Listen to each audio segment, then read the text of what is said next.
प्रशिक्षण मैदान ज्वाला के ठहरने की जगह के ठीक बगल में था। शीतल ने तुरंत कुशलता से आइसोलेशन एरे की स्थापना शुरू कर दी। इसके बाद युवती ने अपने इंटरस्पेशल रिंग को छुआ, जिससे एक विशाल कड़ाही रिंग से बाहर उड़ गई। धिक्कार है! एक जोरदार धमाके के साथ विशाल कड़ाही जमीन पर गिर पड़ी। ज्वाला के कुछ हाथों की मुहरों के साथ कड़ाही से इंद्रधनुषी रंग की लौ निकलने लगी और वो जलने लगी। प्रशिक्षण मैदान का तापमान तेजी से बढ़ने लगा।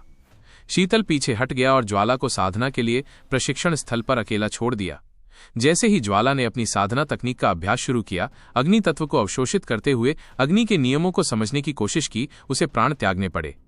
विशाल कड़ाही में जलती लपटें सुदूर जंगल में किसी रहस्यमयी जगह से इकट्ठा की गई थीं। अग्नि के सार तत्व ज्वाला द्वारा अवशोषित और उत्सर्जित किए जा रहे थे। उच्च तापमान के कारण फर्श पर लगी बैंगनी टंगस्टन धातु भी लगभग पिघल गई। इस बिंदु पर आमतौर पर बेहद कठोर बैंगनी टंगस्टन धातु पर एक निशान रह सकता था। इस चरम वातावरण में रहने के कारण ज्वाला का शरीर गर्म हो गया और उसका शरीर लाल होने लगा। उसने ये साधना 4 घंटे तक जारी रखी। विशाल कड़ाही में बदलती लपटें अब धीरे धीरे कम होने लगीं और प्रशिक्षण स्थल में व्याप्त ऊष्मा तरंगें भी धीरे धीरे कम होने लगीं। ज्वाला का पूरा शरीर अब पसीने से भीग चुका था, लेकिन उसका लाल चेहरा उत्साह से भरा हुआ था। उसे अग्नि के नियमों की एक और समझ मिल गई थी। अगर ऐसा ही चलता रहा तो वो जल्द ही अपनी पवित्र अग्नि अनंत पुस्तक के तीसरे क्षेत्र में प्रवेश कर जाएगी। मेरी पवित्र अग्नि अनंत पुस्तक अभी भी अपने दूसरे चरण के चरम पर है।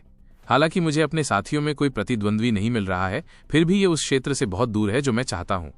पिताजी ने मुझसे कहा था कि जब मेरी पवित्र अग्नि अनंत पुस्तक 7वें चरण में पहुंचेगी तो मैं उनके बोझ को बमुश्किल ही बांट पाऊंगा, लेकिन 7वां चरण अभी बहुत दूर है। अपने पिता क्या करना चाहते थे, इस बारे में सोचकर ज्वाला थोड़ी चिंतित थी। ये परेशानी वाली बात थी, पर्याप्त शक्ति न होना। ये सोचते हुए ज्वाला एक बड़े आईने के पास से गुजरी और उस पर एक नजर डाली। उसने आईने में अपना सुंदर चेहरा देखा। मूलतः इस प्रशिक्षण स्थल में दर्पण नहीं था, लेकिन चूंकि इस प्रशिक्षण स्थल का उपयोग केवल वो स्वयं करती थी, इसलिए उसने इसमें 10 से अधिक दिव्य बुद्ध दर्पण रखने का निर्णय लिया। ये दिव्य बुद्ध दर्पण कारीगरों द्वारा बनाए गए थे। इनमें प्रयुक्त धातु अत्यंत महंगी थी और इससे बना दर्पण किसी व्यक्ति के रूप को पूरी तरह से प्रतिबिंबित कर सकता था। ये मनुष्यों द्वारा उपयोग किए जाने वाले कांसे के दर्पणों की तुलना में बिल्कुल अलग स्तर का था। वहां 10 से अधिक दर्पण एक विशिष्ट तरीके से लगाए गए थे ताकि प्रशिक्षण मैदान में एक निश्चित स्थान पर खड़े होकर सभी कोणों से अपना प्रतिबिंब देखा जा सके। इस समय ज्वाला उस स्थान पर खड़ी थी, अपने प्रतिबिंबों की प्रशंसा कर रही थी। ज्वाला उस उम्र में थी जब वो फूल सी खूबसूरत थी। पसीने से भीगे शरीर के कारण उसके कपड़े अब उसके शरीर से चिपक रहे थे और उसके शरीर की सुंदर रेखाएं उभर रही थीं। उसके दुबले पतले शरीर को दोनों पैरों ने सहारा दिया था, जो आपस में सटे हुए थे। उसके कपड़े गीले होने के कारण उसकी नाजुक त्वचा का धुंधला सा आभास हो रहा था। उसकी खूबसूरत टांगें मुलायम थीं और उसका शरीर छूने पर लचीला लग रहा था। गीले कपड़ों की वजह से उसकी मोटी और मजबूत मादा जैसी 2 चोटियां आसानी से दिखाई दे रही थी। यहां तक कि 2 छोटे छोटे उभरे हुए बिंदु भी धुंधले से दिखाई दे रहे थे। ज्वाला एक नाजुक फूल की कली की तरह थी, जो किसी को भी जंगली और काल्पनिक विचारों में खो जाने पर मजबूर कर सकती थी। जैसे ही ज्वाला ने अपना प्रतिबिंब देखा, उसकी सारी चिंताएं तुरंत उसके दिमाग से दूर हो गईं। उसने मन ही मन कहा, कितना बेहतरीन मार्शल आर्ट, डेजोलेट हेवन तकनीक और कीमिया का हुनर, एकदम खूबसूरत लुक और एकदम परफेक्ट बॉडी। क्या मुझ में कोई कमजोरी है? अगर मैं लड़का होता तो मैं भी खुद से प्यार कर बैठता। ये तो सच में सिरदर्द है। अगर कोई मेरे लायक ही ना हो तो क्या होगा? इस वैभव दिव्य नगरी में सभी कुलीन लोग रहते हैं, फिर भी यहाँ के लड़कों में से कोई भी अच्छा नहीं है। मैं इन मेंढकों को किस्मत का सौदा मानने के बजाय जिंदगी भर अविवाहित रहना पसंद करूंगा। जैसा कि ज्वाला ने खुद से कहा, उसके शरीर की गर्मी और उत्तेजना के कारण उसकी त्वचा बहुत लाल हो गई थी। उसने अपना शरीर कुछ बार घुमाया और 360 डिग्री के दृश्य से अपनी संपूर्ण शरीर रेखा को निहारा। उसी क्षण शीतल ने ज्वाला के लिए पवित्र अग्नि अनंत पुस्तक में साधना करने हेतु जो अलगाव रेखा पहले स्थापित की थी, वो समय के साथ नष्ट हो गई। जैसे ही अलगाव की स्थिति समाप्त हुई और ज्वाला का चेहरा अभी भी आत्ममुग्ध था, उसे अचानक महसूस हुआ कि कुछ गड़बड़ है। जैसे ही उसने धीरे से अपना शरीर घुमाया और देखा कि उसके पास ही एक युवक सूती कपड़े पहने पीठ पर कृपाण लटकाए खड़ा था। वो स्तब्ध खड़ा था। उसके चेहरे पर आश्चर्य और उलझन का भाव था। वो एक आंख ऊपर उठाकर उसे देख रहा था। ज्वाला को बहुत धक्का लगा। उसे कुछ सेकंड लगे, फिर उसने अचानक अपनी छाती को ढक लिया और चिल्लाई, तुम यहाँ कैसे आए? ज्वाला शर्मिंदा और गुस्से में थी। वो पहले ही 2 साल से केंद्रीय दिव्य मीनार की 69वीं मंजिल पर रह रही थी। ये प्रशिक्षण मैदान 69वीं मंजिल के निवासियों के बीच साझा किया जाना था, लेकिन इन 2 सालों में ये लगभग उसका अपना प्रशिक्षण मैदान रहा था। एक आदमी यहाँ कैसे घुस आया? आदर्श ने अपने हाथ में पिरामिड के आकार की चाबी देखी और अपना हाथ थोड़ा ऊपर उठाया। उसका मतलब था मैंने चाबी का उपयोग करके दरवाजा खोला। ज्वाला की आंखें गुस्से से जल उठीं। जब उसे खुद से कहे गए शब्द याद आए तो उसे इतनी शर्मिंदगी महसूस हुई कि मानो वो मर ही जाए। उसके बोलने से पहले ही आइसोलेशन एरे काफी कमजोर हो चुका था। किसी विशेषज्ञ की सुनने की क्षमता से इतनी दूर से भी सब कुछ सुनना बहुत आसान होता है। इसके अलावा कोई किसी के होठों से भी पढ़ सकता है। आप यहां कब से हैं? ज्वाला ने दांत पीसते हुए पूछा। अभी आया, आदर्श ने जल्दी से समझाया। ज्वाला ने प्रशिक्षण मैदान के दरवाजे की ओर देखा जिसे आदर्श ने बंद कर दिया था, और दरवाजे से उसकी स्थिति से ज्वाला अनुमान लगा सकता था कि यह बच्चा काफी समय से यहां था। मैं तुम्हें मार डालूंगा। ज्वाला गुस्से में था और उसने तुरंत तलवार निकाल ली। जल्दबाजी मत करो। आदर्श पीछे हटते हुए ज्वाला के जानलेवा इरादे भाप सकता था। वो सचमुच बदकिस्मत था। वो आज ही केंद्रीय दिव्य मीनार में आया था और चाबी से प्रशिक्षण मैदान का दरवाजा खोलकर उसे पहले ही इस तरह की स्थिति का सामना करना पड़ा था। मुझे नहीं पता था कि तुम यहां ट्रेनिंग कर रहे हो। मेरा ऐसा कोई इरादा नहीं था।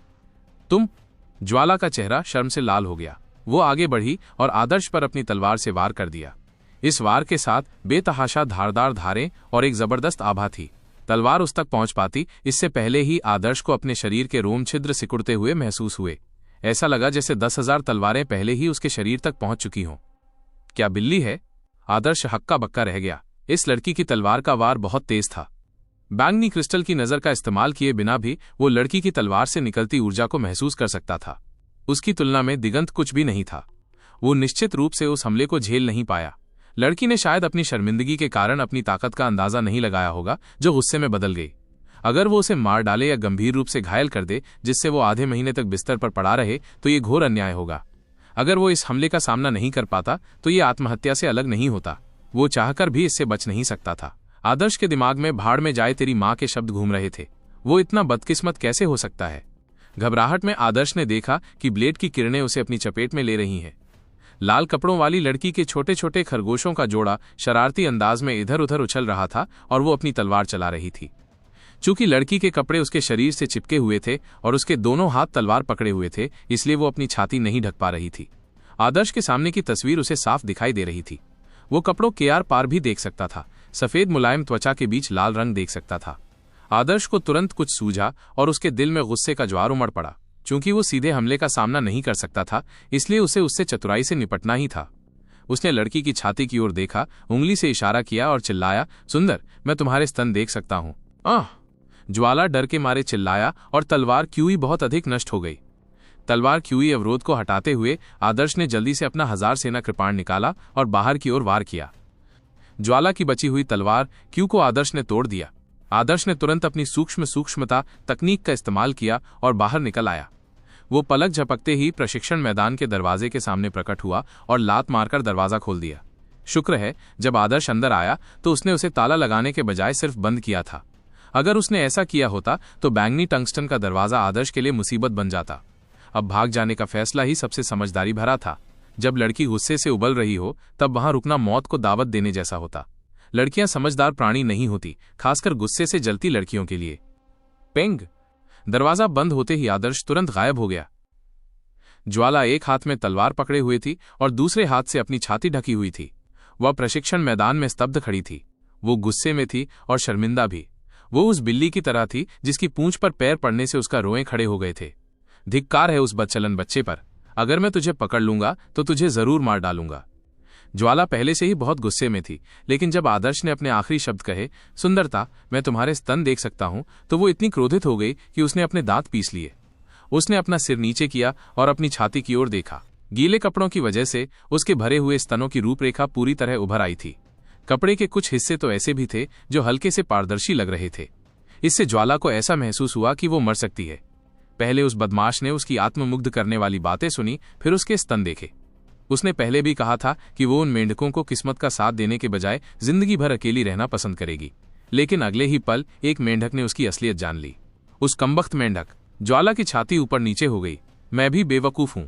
मैं भूल गया था कि मैं अपने कपड़े सुखाने के लिए अग्नि नियमों का इस्तेमाल कर सकता हूं। सब कुछ बहुत जल्दी हो गया था, इसलिए ज्वाला को सोचने का मौका ही नहीं मिला। वो भूल ही गई थी कि उसके कपड़े पसीने से भीग गए थे और उसकी वार्डरोब मालफंक्शन हो गया था। लेकिन अगर ज्वाला को आग के नियमों की अच्छी समझ भी हो तो भी उसे अपने कपड़े आग की लौ से सुखाने में कुछ सेकंड ही लगेंगे, और अगर वो इससे ज्यादा तेज होती तो उसके कपड़े जलकर राख हो जाते।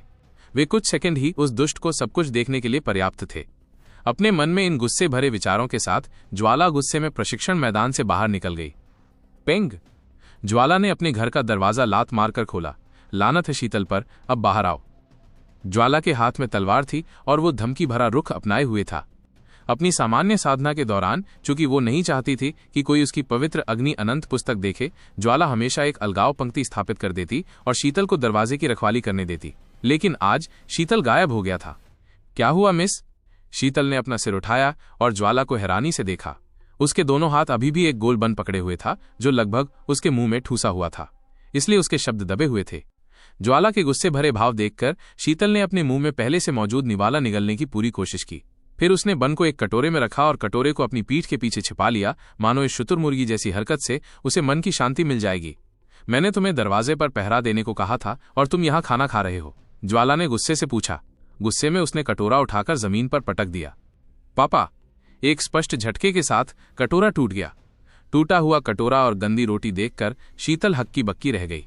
उसे लगा जैसे उसके साथ अन्याय हुआ है। उसकी आंखों से आंसू बहने लगे। शीतल को नहीं पता था कि ज्वाला इतने बुरे मूड में क्यों था। ज्वाला 2 साल से प्रशिक्षण मैदान में साधना कर रही थी। उन 2 सालों में शीतल ने शुरुआत में तो गंभीरता से दरवाजे की रखवाली की, लेकिन बाद में जब कोई नहीं आता था तो वो स्वाभाविक रूप से निश्चिंत हो गई। शीतल अभी भी दिल से जवान थी और ज्वाला कभी कभी एक बार में 20 घंटे से भी ज्यादा साधना करती थी। एक बच्चे के लिए रोज दरवाजे की रखवाली करना उसे बहुत बोरियत देता था, इसलिए वो कभी कभी कुछ काम निपटाने के लिए चली जाती थी और ज्वाला ने अतीत में कभी भी उसे इसके लिए दोषी नहीं ठहराया। धिक्कार है शीतल पर, धिक्कार है शीतल पर। तू सिर्फ खाना जानता है, फिर मैं तुझे खाने दूंगा। ज्वाला शीतल के कान दबा रही थी। इस समय उसका दिल गुस्से से भर गया था और उसे अपनी भड़ास निकालने की कोई जगह नहीं मिल रही थी।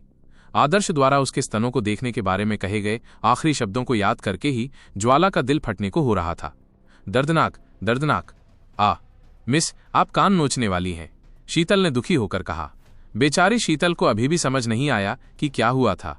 वो खुशी से बन खा रही थी, तभी अचानक स्वर्ग से एक विपत्ति उस पर टूट पड़ी, इसीलिए उसकी ये हालत हो गई थी। तभी ज्वाला ने उसे छोड़ा। शीतल के छोटे कान लाल थे और उसकी बड़ी आंखें आंसुओं से भरी थीं। शीतल की दयनीय नजर देखकर ज्वाला का दिल पसीज गया, लेकिन वो अभी भी अंदर ही अंदर गुस्से से भरी हुई थी। उसने बड़बड़ाते हुए कहा, मैंने तुम्हें दरवाजे पर पहरा देने को कहा था। तुम यहाँ खाना खा रहे हो और दरवाजे पर पहरा क्यों नहीं दे रहे हो? शीतल ने अपने छोटे लाल कानों को छुआ और गलती से कहा, मैं भूखी थी। शीतल के लिए बिना किसी प्रतिस्थापन के दरवाजे की रखवाली करते हुए भूख लगना आम बात थी। बेशक अगर शीतल को भूख न भी लगी हो तो भी वो सिर्फ दरवाजे की रखवाली पर ध्यान नहीं देती। उसके पास करने के लिए और भी बहुत कुछ था, जैसे खाली आंखों से घूरना, सोना और फूलों से खेलना। वो दिन का ज्यादातर समय घास के एक पत्ते पर चलते हुए एक छोटे से कीड़े को देखते हुए भी बिता सकती थी। केंद्रीय दिव्य मीनार में ज्वाला अपना अधिकांश समय साधना या अपनी उजाड़ स्वर्ग तकनीक का अभ्यास करने में बिताती थी। हालांकि ज्वाला एक चंचल स्वभाव की व्यक्ति लगती थी, फिर भी वो अपनी साधना पर हमेशा कड़ी मेहनत करती रहती थी। इसलिए शीतल ज्यादातर समय अकेली और मन ही मन उबी रहती थी। मिस, क्या पवित्र अग्नि अनंत पुस्तक किसी और ने देखी थी? शीतल ने डरते हुए अपने होंठ भींच लिए। ज्वाला ने शीतल को दरवाजे की रखवाली करने का निर्देश इसलिए दिया था ताकि उसे परेशान न किया जा सके, और उससे भी अधिक महत्वपूर्ण बात यह थी कि दूसरों को उसके परिवार की साधना तकनीक पवित्र अग्नि अनंत पुस्तक के अभ्यास के बारे में पता न चल सके। ये तो उससे भी बदतर है, ज्वाला ने गुस्से से कहा। दरअसल अगर कोई उसे पवित्र अग्नि अनंत पुस्तक की साधना करते हुए देख भी ले तो उसे पवित्र अग्नि अनंत पुस्तक का स्तर बताना मुश्किल हो जाएगा। ज्वाला बस सावधानी बरत रही थी, सावधानी बरतने में चूक कर रही थी। इससे भी बदतर? शीतल ने अपना छोटा सा मुंह खोला और गोल गोल आंखों से ज्वाला को घूरने लगी। उसे पता था कि आज वो बड़ी मुसीबत में है। हालांकि ज्वाला के साथ उसके बहुत अच्छे संबंध थे, फिर भी वे दोनों एक दूसरे की मालकिन और नौकर थे। वो जानती थी कि उसका कर्तव्य ज्वाला की सेवा में खुद को समर्पित करना है। क्या हुआ मिस? शीतल ने बेचैनी से पूछा। वो मन ही मन प्रार्थना करने लगी कि कहीं ऐसा न हो कि उसकी भरपाई न हो जाए। ज्वाला का चेहरा लाल हो गया क्योंकि उसे समझ नहीं आ रहा था कि क्या कहे। भले ही उसका और शीतल का बहुत करीबी रिश्ता था, लेकिन ज्वाला ने शीतल को ऐसी शर्मनाक घटना का विवरण कभी नहीं बताया। क्या उसे शीतल को उस बदमाश के बारे में बताने की जरूरत थी जिसने ट्रेनिंग ग्राउंड में घुसने के बाद उसके द्वारा कहे गए आत्ममुग्ध करने वाले शब्द सुने थे, और ऊपर से उसने उसका पूरा शरीर देख लिया था? इतना ही नहीं, उसने उसके हाथों से बचने के लिए एक घटिया तरीका भी अपनाया था। बस यही सोचकर ज्वाला को गुस्सा आ गया। वो एक ऐसे असहनीय अनुभव से गुजरी थी और न सिर्फ उसे अपनी भड़ास निकालने के लिए कोई जगह नहीं थी, बल्कि वो किसी को भी नहीं बता सकती थी कि क्या हुआ था, यहां तक कि शीतल को भी नहीं। अपनी नाराजगी जाहिर करने का कोई ठिकाना न पाकर ज्वाला ने फिर से शीतल के कान भींचने शुरू कर दिए, लेकिन इस बार उसने कोई जोर नहीं लगाया। धिक्कार है शीतल, ध्यान से सुनो। आगे से जब तुम दरवाजे की रखवाली करोगे तो तुम्हें कहीं और जाने की इजाजत नहीं है, और तो और मैं तुम्हें अगले 10 दिनों तक बंस या कोई भी खाना खाने की इजाजत नहीं दूंगा। मैं तुम्हें सिर्फ एक बचा हुआ अनाज का अवशेष दूंगा। जब ज्वाला ने यह कहा तो शीतल का चेहरा डर से पीला पड़ गया, मानो वो दुनिया की सबसे भयानक घटना का सामना कर रही हो। न बंस न खाना। शीतल के आंसू इतने व्यथित थे कि उन्होंने आंसू नहीं बहाए। ज्वाला ने जिस अनाज अवशेष का जिक्र किया था वो एक भयंकर पशु अवशेष था, जिसे खास तौर पर भोजन के विकल्प के रूप में बनाया गया था। उसमें ज्यादा युआन क्यूई नहीं थी, लेकिन 1 युआन क्यूई खाने से उस व्यक्ति को 10 दिनों तक भूख नहीं लगी। लेकिन उस बचे हुए अनाज के अवशेष में कोई स्वाद नहीं था। वो सफेद नूडल्स खाने जितना ही बेस्वाद था। शीतल को लगा जैसे वो नर्क में पहुंच गई हो जब उसने सोचा कि 10 दिनों तक कुछ भी नहीं मिलेगा, सिर्फ एक बेस्वाद अवशेष पर गुजारा करना होगा। शीतल ने दुखी होकर कहा, और ज्वाला के कपड़े हल्के से खींचे। उसकी नम आंखें मानो उसकी बात कह रही थी। इस पर कोई समझौता नहीं, ज्वाला ने घृणा से कहा, लेकिन शीतल को मानो मरते हुए देखकर उसका दिल पिघल गया। उसने कहा, इस बार मैं तुम पर कम रहूंगी, 10 दिन घटकर 5 दिन रह जाएंगे। ये कहते हुए उसने शीतल का हाथ झटक दिया और गुस्से में केंद्रीय दिव्य टावर के प्रशासनिक कार्यालय की ओर बढ़ गई। वो जानना चाहती थी कि एक दुष्ट जो कहीं से प्रकट हुआ केंद्रीय दिव्य टावर के 69वीं तल के प्रशिक्षण मैदान की चाबी कैसे प्राप्त कर सकता है। काले कपड़ों में एक खूबसूरत महिला केंद्रीय दिव्य मीनार के प्रशासनिक कार्यालय में कमरों की सूची बना रही थी। वो लगभग 20 साल की लग रही थी। उसका शरीर बहुत सुंदर और रूप रंग बहुत सुंदर था। केंद्रीय दिव्य मीनार वैभव दिव्य नगरी का मुख था, इसलिए उसके लिए हर तरह के मेहमानों का स्वागत करना आम बात थी। एक सेवा कर्मी के रूप में इस खूबसूरत लड़की का हर पहलू उत्कृष्ट था। काले कपड़ों वाली सुंदरी तब दंग रह गई जब ज्वाला गुस्से से कमरे में घुसकर उससे सवाल पूछने लगी। ज्वाला का सवाल समझकर वो हंसी। छोटी बहन ज्वाला, तुम जिस व्यक्ति की बात कर रही हो वो शायद आदर्श ही है। जब आदर्श ने केंद्रीय दिव्य मीनार की 69वीं मंजिल पर एक कमरा किराए पर लिया था तो यही काले वस्त्रधारी सुंदरी उसे कमरा दिखाने ले गई थी। आदर्श, जो सिर्फ 13 साल का था, वैभव दिव्य नगर में प्रवेश के पहले ही साल में आधे साल का किराया चुका पाया था। काले वस्त्रधारी सुंदरी के लिए यह एक बड़ा झटका था, इसलिए उसे वो बहुत अच्छी तरह याद था। इतनी कम उम्र में उसका इतना शक्तिशाली होना इस बात का संकेत था कि उसका भविष्य उज्जवल होगा। वो एक हीरे जैसा कुंवारा था, काश वो उसे पा लेती। लेकिन काले कपड़ों वाली लड़की की ये इच्छा सिर्फ एक कल्पना थी और वो ये जानती थी। इससे पहले उसने वैभव दिव्यनगर में 6 साल तक साधना की थी और स्नातक होने पर उसके परिणाम बहुत खराब रहे थे। अपनी सुंदरता के कारण ही वो वैभव दिव्यनगर में रह पाई और केंद्रीय दिव्य मीनार में काम कर पाई। आदर्श, वो आदर्श है। ज्वाला ने आदर्श को बिल्कुल भी नहीं पहचाना। वो आदर्श को सिर्फ इसलिए जानती थी क्योंकि वो पिछले 1000 सालों में वैभव दिव्यनगर का रिकॉर्ड तोड़ने वाला पहला व्यक्ति था। ये बात ज्वाला को नागवार गुजरी। वैभव दिव्यनगर के 99% साधकों के सामने जब आदर्श का नाम लिया जाता तो वे या तो उसकी प्रशंसा करते या उससे ईर्ष्या करते। केवल ज्वाला ही उसके नाम से परेशान था। इस बार ये फिर से वही आदर्श था। हाँ, वो आदर्श है, एक महान उपलब्धियों वाला युवक। काले कपड़ों वाली लड़की खिलखिलाकर हंसी।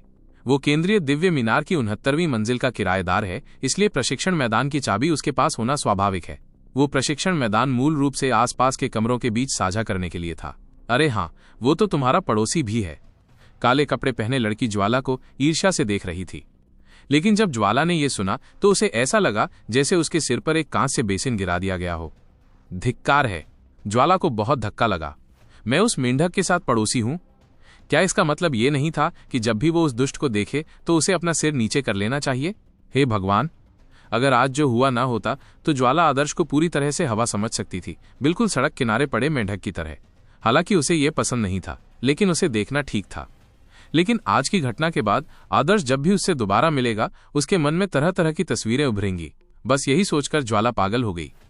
काले कपड़ों वाली लड़की ने ज्वाला के मूड पर ध्यान नहीं दिया और बिना ज्यादा सोचे समझे बोलती रही, तुम दोनों वैभव दिव्य नगरी के हाल के बैचों में सबसे बेहतरीन प्रतिभाशाली लोगों में से हो। तुम दोनों आपस में मिलजुल कर रह सकते हो और एक दूसरे के साथ अनुभव साझा कर सकते हो। हाय, मुझे तुम सबसे सचमुच ईर्ष्या होती है। जब ज्वाला ने यह सुना तो उसका मुंह कई बार फड़क उठा। आपस में मिलते जुलते और अनुभव साझा करते हैं? मुझे मत हंसाओ।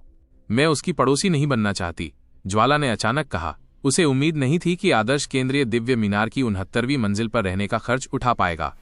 अरे, काले कपड़े पहने महिला चौंक गई। तुम आदर्श की पड़ोसी क्यों नहीं बनना चाहती? आदर्श ने कमरे का किराया पहले ही चुका दिया है, इसलिए उसका केंद्रीय दिव्य मीनार की 69वीं मंजिल पर रहना स्वाभाविक है। केंद्रीय दिव्य मीनार की 69वीं मंजिल पर साधकों के लिए केवल कुछ ही कमरे तैयार किए गए थे। कमरों को चाहे किसी भी तरह बदला जाए, वे फिर भी पड़ोसी ही रहेंगे।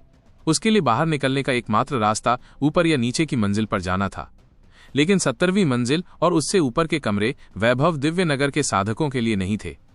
ऐसा इसलिए था क्योंकि युआन क्यू का जमावड़ा निम्न स्तर के योद्धाओं के लिए व्यर्थ था। 70वीं मंजिल और उससे ऊपर रहने के लिए हर 2 महीने में एक ग्लोरी पॉइंट देना पड़ता था। हालांकि ज्वाला मैन ऑफ ऑनर की सूची में पहले स्थान पर थी, उसके पास बर्बाद करने के लिए इतने ग्लोरी पॉइंट नहीं थे। रहने की जगह के बदले ग्लोरी पॉइंट का इस्तेमाल करना बहुत ही बेकार था। जहां तक 68वीं मंजिल पर जाने की बात है, ज्वाला को बस यही सोचकर गुस्सा आ गया। उसे 68वीं मंजिल पर क्यों जाना पड़ा? अगर किसी को जाना था तो वो था वो मेंढक। मैं उस बच्चे को ढूंढ निकालूंगी और हिसाब बराबर करूंगी, ज्वाला ने दांत पीसते हुए घृणा से सोचा। इस समय वैभव दिव्य शहर के हर्बल पहाड़ में सुंदर दृश्यों के साथ एक जगह पर एक युवक घास पर लिनेन के कपड़े पहने एक पेड़ से पीठ टिकाए बैठा था। वो चुपचाप कोई पुरानी किताब पढ़ रहा था। बीच बीच में गिरे पत्तों को धीरे से झाड़ देता था। 10,000 जानवर टोटेम, कानूनों का सत्य। आदर्श ने 2 मैनुअलों पर शोध जारी रखने के लिए केंद्रीय दिव्य टॉवर में अपने निवास पर लौटने की योजना बनाई, लेकिन जब उसने दरवाजा खोला तो उसकी मुलाकात एक हिंसक लड़की से हुई जिसने लगभग उसे मार डाला। आदर्श को यह बात अजीब लगी, लेकिन इसमें कोई शक नहीं था कि उस हिंसक लड़की की ताकत उससे ज्यादा थी। इसलिए उसने अस्थायी रूप से केंद्रीय दिव्य मीनार से दूर रहने का फैसला किया। उसके बाद वो जड़ी बूटियां चुनने के बहाने हर्बल पर्वत संख्या 60 पर पहुंच गया। उन्हें यह स्वीकार करना पड़ा कि चूराज घराने की कानूनों का सत्य एक मूल्यवान पुस्तक थी। कानूनों का सत्य हर एक नाम मात्र सत्य की साधना पद्धति की व्याख्या पर केंद्रित नहीं था। पूरी पुस्तक नाम मात्र सत्यों का परिचय देती थी। ये एक गुप्त पुस्तिका थी जो नियमों का सामान्य परिचय देती थी। यदि वो इसे समझ सके तो ये उसके भविष्य के लिए कानूनों के अभ्यास में बहुत सहायक होगा। कानूनों का सत्य की प्रस्तावना में बताया गया है कि मार्शल आर्ट के मार्ग में 3000 महान दाव हैं। प्रत्येक महान दाव शिखर तक ले जा सकता है। इनमें से कुछ महान दाव कठिन थे तो कुछ आसान। प्रत्येक मार्ग से प्राप्त होने वाली शक्तियां समान नहीं थीं।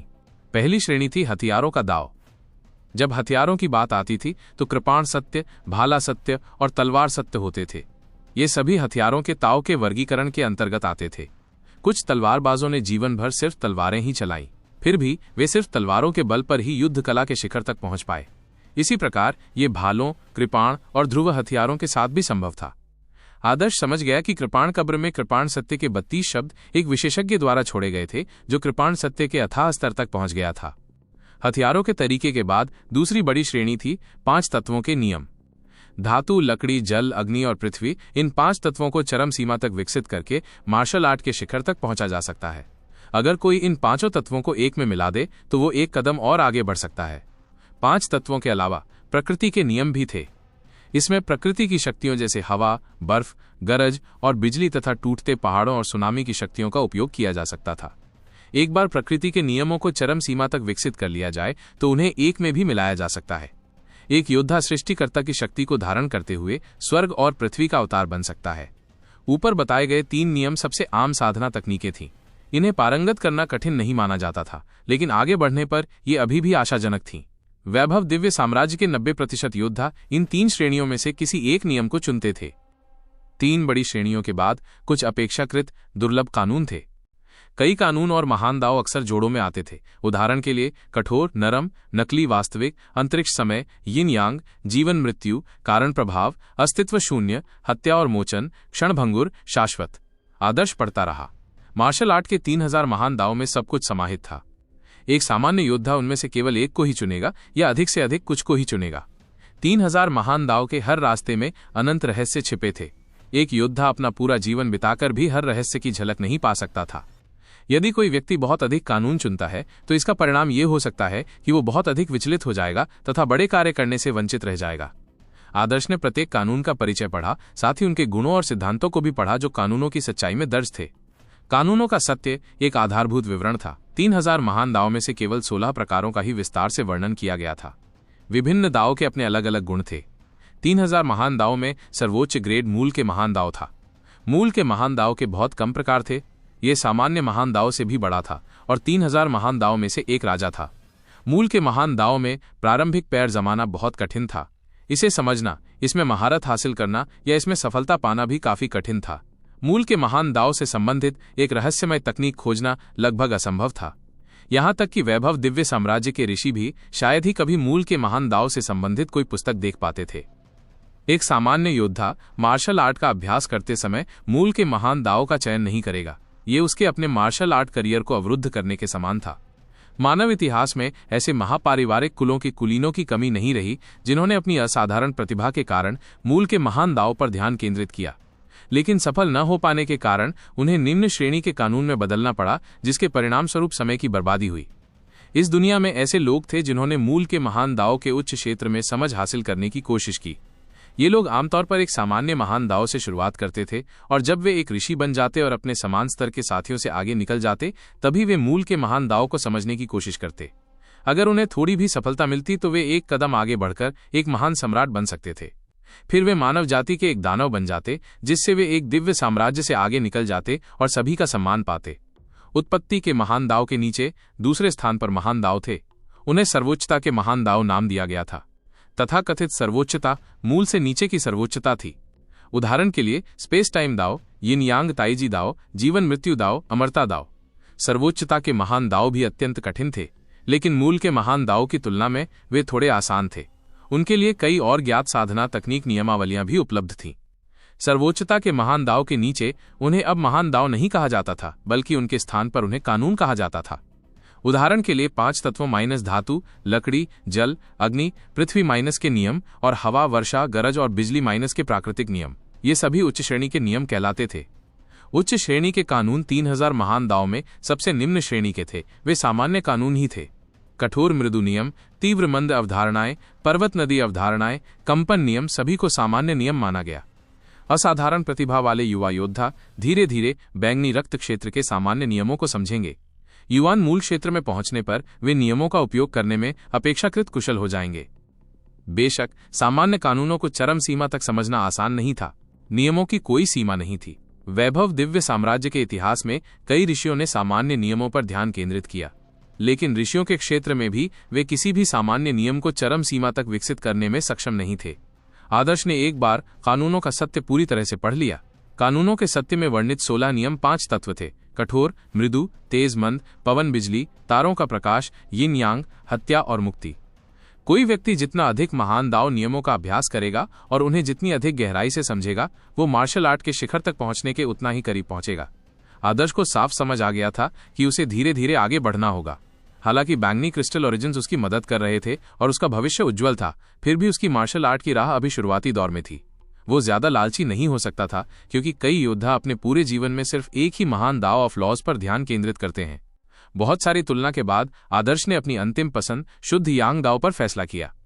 शुद्ध यांग दाव यिन यांग दाव का हिस्सा था, जो सर्वोच्चता का महान दाव था।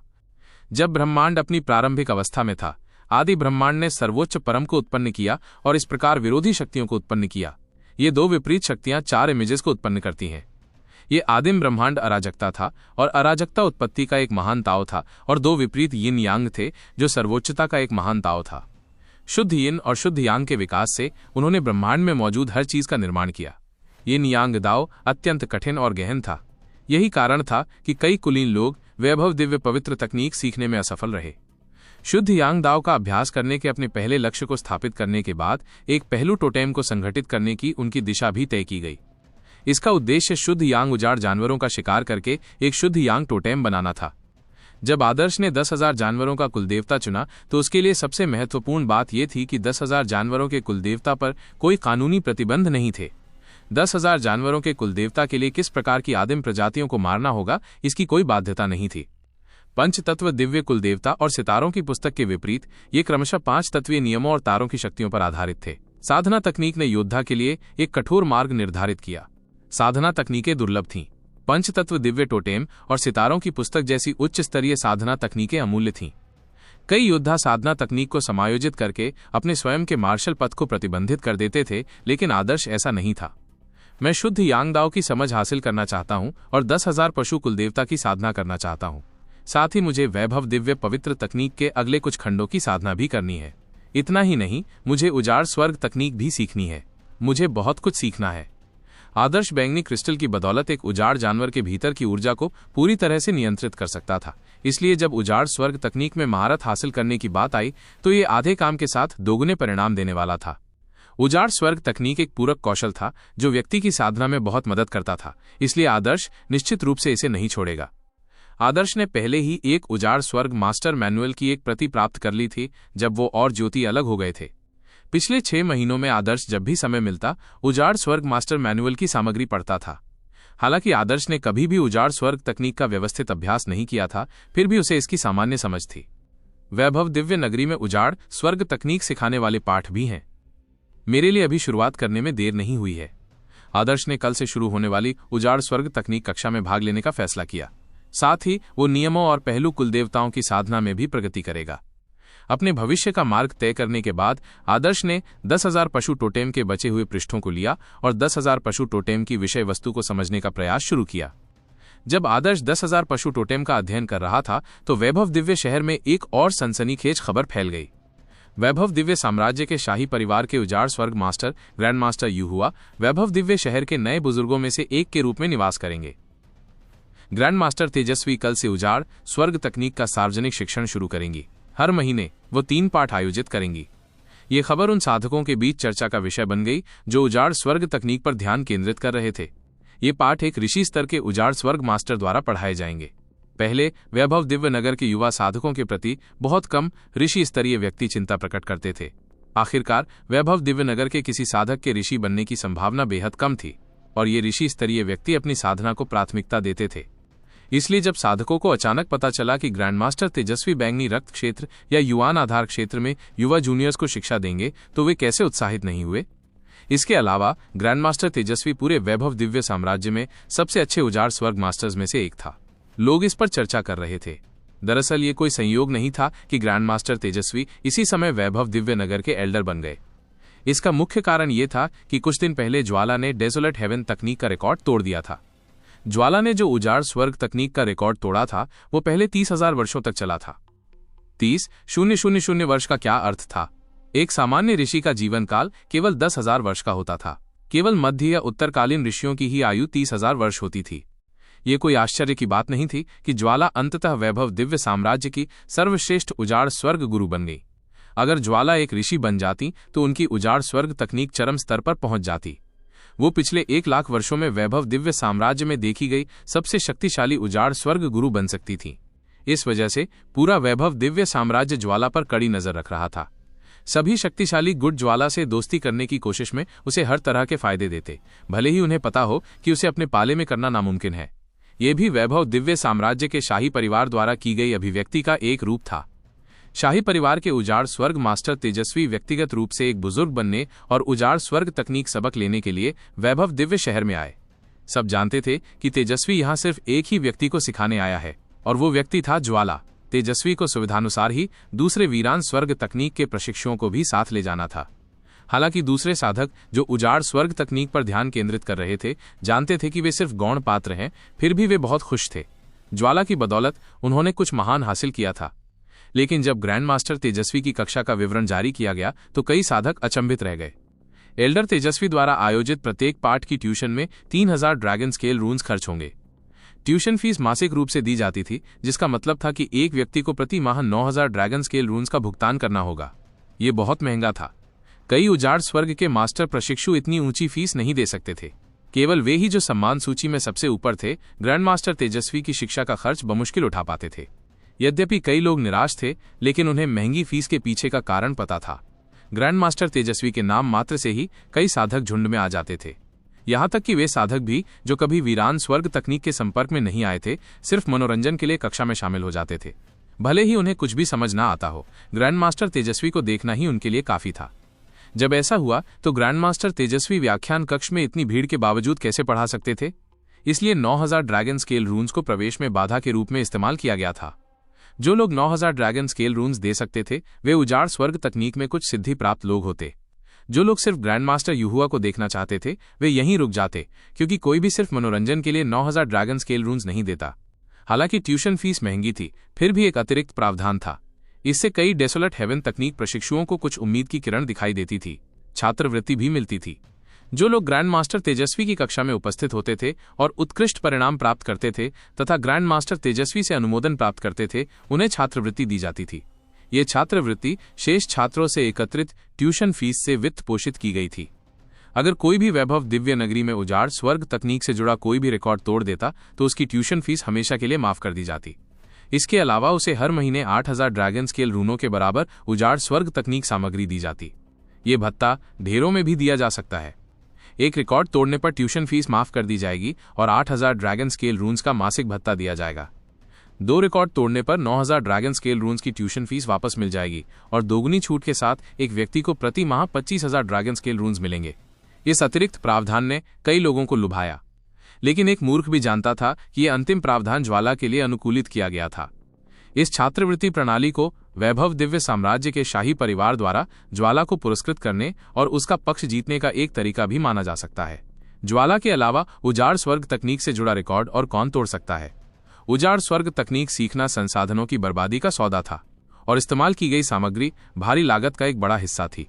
कई उजाड़ स्वर्ग के स्वामी भले ही मैन ऑफ ऑनर में आगे हों और उनके पास ढेर सारे ड्रैगन स्केल रून हों, लेकिन फिर भी वे उन्हें खर्च करने से पहले 2 बार सोचते थे। वे अपना जीवन तंग बजट में जीते थे। ग्रैंड मास्टर तेजस्वी द्वारा छात्रवृत्ति प्रणाली स्थापित करने के साथ यदि ज्वाला को एक और रिकॉर्ड तोड़ना था तो उसके भविष्य में उजाड़ स्वर्ग तकनीक के अभ्यास के लिए आवश्यक सामग्रियों का उपयोग बिना किसी मौद्रिक चिंता के किया जा सकता था। कई उजाड़ स्वर्ग तकनीक के प्रशिक्षु इस बारे में सोचकर बस आहें भर सकते थे। ज्वाला एक प्रतिभाशाली व्यक्ति था जिसकी उजाड़ स्वर्ग तकनीक ने उन्हें धूल चटा दी थी। वैभव दिव्य नगरी की स्थापना का मूल उद्देश्य प्रतिभाओं को निखारने के लिए संसाधन जुटाना था। ये एक निष्पक्ष प्रतिस्पर्धा थी। जो लोग संसाधन हासिल नहीं कर पाते थे वे केवल खुद को ही दोषी ठहरा सकते थे। एल्डर तेजस्वी की कक्षा के लिए पंजीकरण शुरू हो गया। हालांकि ट्यूशन फीस महंगी थी, फिर भी कई लोगों ने इसके लिए पंजीकरण कराया। हालांकि मैन ऑन और रोल में आगे रैंक वाले और अपनी उजाड़ स्वर्ग तकनीक पर ध्यान केंद्रित करने वाले साधुकों को हर महीने 9000 ड्रैगन स्केल रून्स का भुगतान करने में परेशानी महसूस हुई, फिर भी वे इसे वहन कर सकते थे। एक बार 9000 ड्रैगन स्केल रून्स का भुगतान हो जाने पर प्रत्येक व्यक्ति को एक छोटा व्याख्यान टोकन प्राप्त होगा। कुछ ही देर में कुछ दर्जन लेक्चर टोकन बांट दिए गए, लेकिन फिर भी लंबी लाइन लगी रही। यह स्वाभाविक था कि एल्डर तेजस्वी के पहले पाठ में बहुत से लोग शामिल होंगे। जब लेक्चर टोकन लगभग बांट दिए गए तो कई लोग जाने लगे। इसी दौरान आदर्श लेक्चर टोकन लेने के इरादे से प्रशासनिक कार्यालय में धीरे धीरे गया। लेक्चर टोकन बांटने वाले क्लर्क ने आदर्श को पहचान लिया। आदर्श को लेक्चर टोकन मांगते देख क्लर्क के चेहरे पर अजीब भाव आ गए। उसने आदर्श को याद दिलाया, यह उजाड़ स्वर्ग के गुरु के प्रशिक्षुओं के लिए एक पाठ है। उसे डर था कि आदर्श से कोई गलती हो गई है। आखिरकार आदर्श को योद्धाओं की कक्षाओं में जाना चाहिए था, जहां उसे नियम, साधना तकनीकें या पहलू टोटेम सिखाया जाता था। मुझे पता है, आदर्श ने कहा और 9000 ड्रैगन स्केल रून्स का भुगतान करने का इरादा रखते हुए अपना पहचान टोकन सौंप दिया। ड्रैगन स्केल रून्स को उड़ते हुए देखकर क्लर्क एक पल के लिए ठिठक गया और फिर पूछा, क्या आप उजाड़ स्वर्ग तकनीक जानते हैं? क्लर्क आदर्श की क्लाउड वाइल्डरनेस की पृष्ठभूमि से अच्छी तरह वाकिफ था। वो गरीब था और वीरान स्वर्ग तकनीक सीखने के लिए उसे भरपूर संसाधनों की जरूरत थी। आदर्श की मार्शल आर्ट प्रतिभा इतनी अद्भुत थी कि यह नामुमकिन था कि वो वीरान स्वर्ग तकनीक भी सीख पाता। मैं वास्तव में नहीं जानता। आदर्श ने अपना सिर हिलाया और फिर तथ्यात्मक रूप से कहा, मैं सीख रहा हूं क्योंकि मुझे नहीं पता। आदर्श की बातें सुनकर क्लर्क का गला लगभग रुक गया। क्या मैं इसलिए सीख रहा हूं क्योंकि मुझे नहीं पता? ये शब्द जो पूरी तरह से तार्किक लग रहे थे क्लर्क को अवाक कर गए। एक नौसिखिया जो वीरान स्वर्ग तकनीक से बिल्कुल अनजान था, ग्रैंड मास्टर तेजस्वी का व्याख्यान सुनना चाहता था। वो 3 पाठों वाला कोर्स था जिसकी कीमत 9000 ड्रैगन स्केल रून्स थी। वो जानता था कि आदर्श नौसिखिया रैंकिंग प्रतियोगिता के बाद बेहद अमीर हो गया था। वो बस इस बात पर आहें भर सकता था कि अमीर होने पर कोई इतना मनमौजी भी हो सकता है। ट्यूशन फीस चाहे कितनी भी ज्यादा क्यों न हो, अगर उसकी रुचि हो तो वो सीख सकता था। इस समय केंद्रीय दिव्य मीनार में ज्वाला आराम से बिस्तर पर लेटी हुई थी। वो अपने हाथों में एक छोटा सा टोकन लेकर खेल रही थी। उसने लेक्चर टोकन नहीं लिया क्योंकि किसी ने लेक्चर टोकन सीधे ज्वाला को भेज दिया था। ज्वाला इससे बेहद संतुष्ट थे। ये कोई कामकाज चलाने या ट्यूशन फीस माफ कराने का मामला नहीं था, ये तो प्रतिष्ठा का मामला था। वैभव दिव्य शहर की सबसे उत्तम प्रतिभाशाली लड़की होने के नाते उसे कोई विशेष उपचार कैसे नहीं मिल सकता था। मिस, भविष्य में हमें 8000 ड्रैगन स्केल रून्स का मासिक भत्ता मिलेगा। ये ग्रैंड मास्टर युहुआ वाकई एक अच्छा इंसान है। नौकरानी शीतल ज्वाला को देख रही थी। उसने 2 दिनों से कुछ नहीं खाया था। हालांकि उसने अनाज से बचने वाला अवशेष खाया था और उसे भूख भी नहीं थी, फिर भी उसे लग रहा था कि उसका मुंह और पेट खाली है। वो चाहती थी कि ज्वाला अच्छे मूड में उसे उसकी सजा से मुक्त कर दे। ज्वाला ने शीतल की तरफ आंखें घुमाई और कहा, 8000 ड्रैगन स्केल रून्स का भत्ता क्या है? मेरे लिए ये खर्च करने के लिए काफी नहीं है। रुको, जब तक मैं एक और उजाड़ स्वर्ग तकनीक का रिकॉर्ड नहीं तोड़ देता और मासिक भत्ते में 25,000 ड्रैगन स्केल रून्स नहीं पा लेता, हो सकता है कि मैं तीसरा रिकॉर्ड भी तोड़ दूं और भत्ते में 42,000 ड्रैगन स्केल रून्स पालूं। जब ऐसा होगा तो मैं उजाड़ स्वर्ग तकनीक का अभ्यास अपनी मर्जी से कर सकूंगा। हाँ, मिस सबसे अच्छी हैं। साथ ही वो अपनी बड़ी बड़ी आंखों से ज्वाला को उत्सुकता से देख रही थी। ज्वाला ने नाक भौं सिकोड़ते हुए कहा, मुझे पता है तुम क्या सोच रहे हो। मैं तुम्हें अगले 2 दिनों की सजा से मुक्त कर दूंगा। कल मेरे साथ क्लास में आना। बेशक शीतल व्याख्यान कक्ष में प्रवेश नहीं कर सकती थी, वो बस बाहर इंतजार कर सकती थी। इस प्रकार सभी प्रत्याशाओं के बीच ग्रैंड मास्टर तेजस्वी का पाठ्यक्रम शुरू हुआ। कक्षा केंद्रीय दिव्य मीनार में भूमिगत स्थित थी। 1000 वर्ग मीटर क्षेत्रफल वाले एक विशाल उजाड़ स्वर्ग तकनीक हॉल को कक्षा के रूप में इस्तेमाल किया गया था। बड़े हॉल में तरह तरह के उजाड़ अस्थि अवशेषों के ढेर, कड़ाहियां और पत्थर की मेजों की कतारें लगी थीं। मेजों पर तरह तरह की बहुमूल्य सामग्रियां रखी हुई थीं। सिर्फ लेआउट और सामग्री देखकर ही कई लोगों को लगा कि 9,000 रुपए की मासिक ट्यूशन फीस इतनी महंगी नहीं है। उजाड़ स्वर्ग तकनीक का अभ्यास करने में संसाधनों की भारी बर्बादी होती थी, लेकिन इस कक्षा में सामग्री मुफ्त में उपलब्ध कराई गई थी। कई साधक व्याख्यान कक्ष में 1 घंटा पहले ही पहुंच गए थे। वे उत्सुकता से ग्रैंड मास्टर तेजस्वी के आने का इंतजार कर रहे थे। इस कक्षा में कुल 106 साधक थे। जब ज्वाला ने कमरे में प्रवेश किया तो वहां पहले से ही लगभग 100 लोग मौजूद थे। जब ज्वाला प्रकट हुआ तो स्वाभाविक रूप से हलचल मच गई। ये ज्वाला है। जब किसी ने ऐसा कहा तो सभी की निगाहें कक्षा के प्रवेश द्वार की ओर मुड़ गईं। ज्वाला ने बैंगनी रंग का उजाड़ स्वर्ग गुरु का चोगा पहना हुआ था। वो सार्वजनिक रूप से एक अलग ही इंसान लग रही थी। धीरे धीरे आगे बढ़ते हुए उसकी हर हरकत शालीन थी, किसी उच्च वर्गीय परिवार की झलक दे रही थी। बैंगनी रंग के उजाड़ स्वर्ग गुरु के वस्त्र में ज्वाला बेहद चमकदार और मनमोहक लग रही थी। उसकी सुंदरता उसे एक गर्वित मोर की तरह दिखा रही थी। जो साधक ट्यूशन फीस दे सकते थे वे सभी कुलीन वर्ग के थे और उनका भविष्य उज्ज्वल था। उनमें से कुछ तो एकांत प्रिय परिवारों से भी थे, लेकिन ज्वाला के सामने वे तुरंत हीन हो गए। वे किसी सुंदर फूल के बगल में उगे हरे पत्तों जैसे थे। लेकिन इन कुलीनों को इससे कोई फर्क नहीं पड़ा। वे ज्वाला के सहयोगी बनकर खुश थे। ज्वाला, जो दोपहर के समय चमकते सूरज की तरह थी, न सिर्फ वीरान स्वर्ग की तकनीक में बेहद प्रतिभाशाली थी, बल्कि बेहद खूबसूरत भी थी। अगर वे उससे शादी कर सकें तो बहुत अच्छी बात होगी। न केवल उनके हाथों में एक सुंदरी होगी, बल्कि वे ज्वाला से शादी करके अपने परिवार में अपना स्थान भी ऊंचा कर लेंगे। मिस ज्वाला, मैंने डिवाइन मून रेस्टोरेंट में एक टेबल बुक की थी। उम्मीद थी कि मिस ज्वाला वहां जरूर आएंगी, लेकिन मिस ज्वाला नहीं आई। मुझे आश्चर्य है कि क्या मिस ज्वाला कल मुझसे मिलने आएंगी? अधिराज ने मुस्कुराते हुए कहा जब वो ज्वाला अपनी सीट के पास आया। अधिराज को लगा कि वो ज्वाला को चू राजघराने में शामिल होने के लिए मना नहीं पाएगा। वो ये भी जानता था कि ज्वाला का दिल जीतना बेहद मुश्किल है, लेकिन हर काम में कड़ी मेहनत का इस्तेमाल करना जरूरी है। कौन जाने कामयाब हो भी पाए या नहीं। हालांकि ज्वाला ने अधिराज और बाकी युवा स्वामियों के साथ, जो खुद को बहुत ऊंचा समझते थे, मेंढकों जैसा व्यवहार किया। जैसे ही वो अधिराज को खुश करने का बहाना सोच ही रही थी कि उसकी नजर एक आकृति पर पड़ी। अपनी आंख के कोने से उसने देखा कि लिनन के कपड़े पहने एक युवक मुख्य दरवाजा धक्का देकर कक्षा में घुस रहा है।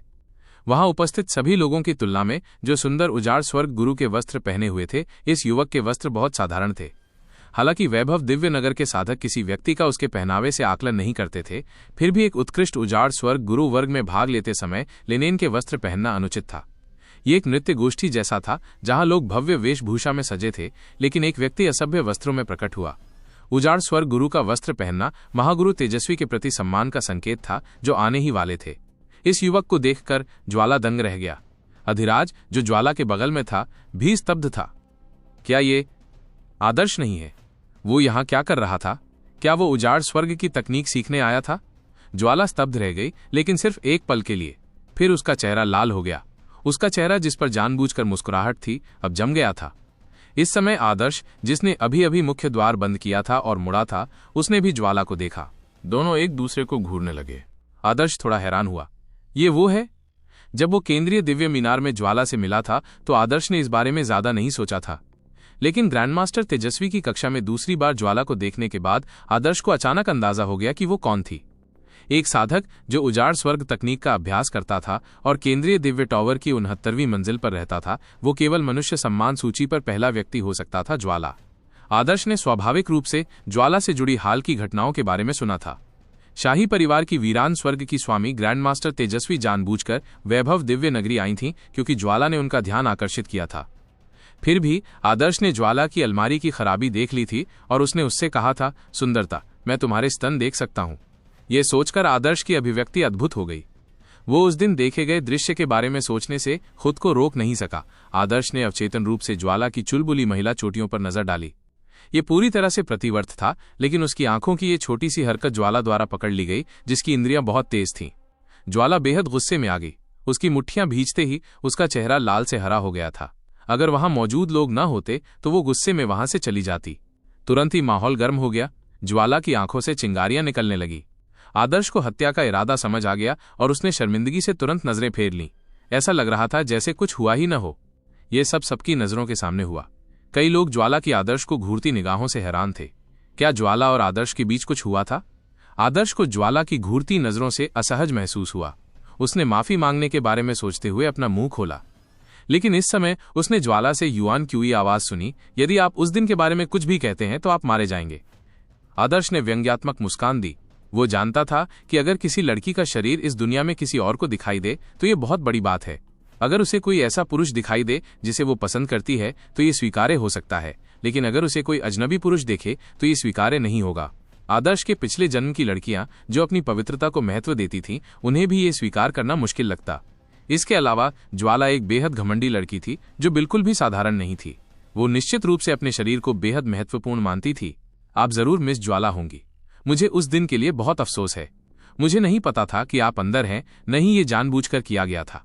रही बात उस बात की तो मैं कभी किसी से जिक्र नहीं करूंगी। आदर्श ने अपनी आवाज को बहुत ही गंभीर लहजे में प्रसारित करने के लिए युआन क्यूई का उपयोग किया। ज्वाला ने व्यंग्य किया, ये जानबूझकर नहीं किया गया था। तो आज ये जानबूझकर नहीं किया गया। ज्वाला जिस बात का जिक्र कर रही थी वो आदर्श की कुछ क्षण पहले उसके स्तनों पर की गई नजर थी। आदर्श के पास इसका खंडन करने का कोई रास्ता नहीं था। उसकी नजर विशुद्ध रूप से एक पुरुष चिंतनशील प्रवृत्ति थी। ये दिमाग से होकर नहीं जाती थी, ये तो आंखें खुद ब खुद कर लेती थीं। लेकिन उनकी चमड़ी इतनी मोटी नहीं थी कि वे कह सकें कि ऐसा जानबूझकर नहीं किया गया था। आपको केंद्रीय दिव्य टावर की 69वीं मंजिल पर रहने की अनुमति नहीं है, ज्वाला ने अचानक युआन क्यूई आवाज में कहा। अब ज्वाला धीरे धीरे शांत हो रही थी। वो आदर्श का कुछ नहीं कर सकती थी। न तो वो उसे सिर्फ इसलिए मार सकती थी क्योंकि उसका शरीर देखा गया था, नहीं इसलिए कि उसके बेशर्म आत्ममुग्ध शब्द सुने गए थे। लेकिन ज्वाला आदर्श से मिलना नहीं चाहती थी। आदर्श को देखकर ही उसे अजीब और उदास महसूस होता था, इसलिए वो आदर्श के साथ पड़ोसी नहीं बनना चाहती थी। तुम मुझे 69वीं मंजिल पर नहीं रहने दोगे? आदर्श ने भौहें चढ़ाईं। उसने माफी तो मांगी होगी, लेकिन उसे हुक्म चलाना पसंद नहीं था। ये लोगों की आजादी है कि वे केंद्रीय दिव्य मीनार में रहना चाहें। अगर मिस ज्वाला मुझसे नहीं मिलना चाहती तो आप 70वीं मंजिल पर जा सकते हैं। आदर्श के जवाब से ज्वाला के पास शब्द नहीं थे। 70वीं मंजिल पर जाने के लिए ग्लोरी पॉइंट्स की जरूरत थी। हालांकि ज्वाला अमीर थी, लेकिन वो ग्लोरी पॉइंट्स को इस तरह खर्च नहीं कर सकती थी। ज्वाला का चेहरा हरा और फिर सफेद होते देख अधिराज अब और ये सब नहीं देख सका। वो पहले ज्वाला से बात कर रहा था और उसे दिव्य चंद्र रेस्तरां में भोजन के लिए आमंत्रित करने की सोच रहा था। जैसे ही वो ज्वाला के उत्तर की प्रतीक्षा कर रहा था, आदर्श वहां आ पहुंचा और ज्वाला का सारा ध्यान अपनी ओर खींच लिया। वे दोनों 10 सेकंड से ज्यादा समय से एक दूसरे को घूर रहे थे। ऐसा लग रहा था कि वे युआन क्यूई की आवाज के जरिए बातचीत कर रहे थे। क्या यह संभव है कि क्लाउड वाइल्डरनेस के इस गरीब बच्चे का ज्वाला के साथ कुछ लेन देन था? अधिराज को पहले आदर्श ने मजाक उड़ाया था और वो उससे निपटना चाहता था। अब अपने दिल की देवी को आदर्श के साथ जुड़ते देखकर अधिराज को भला कैसा लगेगा। वो तुरंत एक कदम आगे बढ़ा और आदर्श और ज्वाला के बीच में खड़ा हो गया। बच्चे, तुम यहां क्या कर रहे हो? अधिराज ने आदर्श से सवाल किया। आदर्श का ध्यान पहले पूरी तरह से ज्वाला पर था। जब अधिराज प्रकट हुआ तभी उसने उसे देखा। ओह, क्या ये चू राजघराने का वही मंदबुद्धि युवा गुरु नहीं है जो कानूनों के सत्य के बदले 20,000 ड्रैगन स्केल रूनों का इस्तेमाल करना चाहता था? हाँ, जब उसने अपना परिचय दिया था तो उसने बताया था कि वो एक उजाड़ स्वर्ग गुरु है। उसकी उजाड़ स्वर्ग तकनीक बुरी नहीं है और वो मनुष्य सम्मान सूची में 10वें स्थान पर है। इसमें कोई आश्चर्य की बात नहीं कि वो यहाँ प्रकट हुआ। ये विचार आदर्श के मन में कौंध गए। वो अधिराज की परवाह नहीं कर सकता था। आदर्श की उपेक्षा को भांपकर अधिराज के माथे पर एक नीली नस उभर आई। बच्चे, क्या तुम बहरे हो? मैं तुमसे एक सवाल पूछ रहा था। आदर्श ने अधिराज की ओर देखा और ठंडे स्वर में कहा, क्या तुम कोई बेतुका सवाल नहीं पूछ रहे हो? चूंकि मैं यहाँ हूं तो स्वाभाविक रूप से कक्षा में भाग लेने के लिए ही तो आया हूं। आदर्श की ये बात सुनकर कि वो बकवास कर रहा है, अधिराज का चेहरा उतर गया। कक्षा में आ रहे हो? ये उजाड़ स्वर्ग तकनीक सीखने की जगह है जिसे ग्रैंड मास्टर तेजस्वी खुद सिखाते हैं। क्या तुम उजाड़ स्वर्ग तकनीक जानते भी हो? अधिराज आक्रामक था और आदर्श ने अधीरता से उत्तर दिया, तो क्या हुआ अगर मैं करूं और क्या हुआ अगर नहीं करूं? क्या ऐसा कोई नियम है जो कहता है कि कक्षा में भाग लेने के लिए उजाड़ स्वर्ग तकनीक जानना जरूरी है? आदर्श के खंडन से सभी उजाड़ स्वर्ग मास्टर प्रशिक्षु अचंभित रह गए। आदर्श के शब्दों से यह स्पष्ट था कि वह उजाड़ स्वर्ग तकनीक नहीं जानता था। अगर कोई इसके बारे में और सोचे तो ये स्वाभाविक ही था। आदर्श के अनुभवों के साथ वो वीरान स्वर्ग की तकनीक कैसे जान सकता था? लेकिन क्या उसने वास्तव में ग्रैंड मास्टर तेजस्वी की कक्षा में भाग लेने के लिए 9000 ड्रैगन स्केल रून्स खर्च किए थे, वो भी उजाड़ स्वर्ग तकनीक को जाने बिना? हा। अधिराज ऐसे हंसा जैसे उसने दुनिया का सबसे मजेदार चुटकुला सुन लिया हो।